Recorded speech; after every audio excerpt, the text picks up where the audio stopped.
Adjusting the cutting cylinder. Correct cylinder adjustment is critical for cut quality and machine longevity. The manual states that the cylinder should lightly touch the bottom blade along its full length. Excessive contact causes unnecessary wear and engine load. Step 1. Locate the clamp nuts and adjusting screws. Step 2. Loosen both clamp nuts.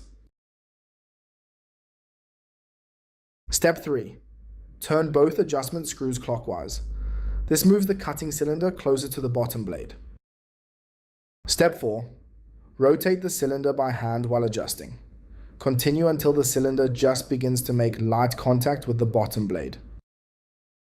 Step 5. Check the full width.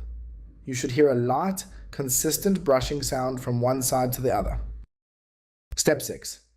If contact becomes too heavy, which can be determined if the cylinder becomes too difficult to rotate by hand, or the bottom blade flexes or creates a knocking noise when the cylinder is rotated, then back both adjusters off one full turn and readjust carefully. Step 7.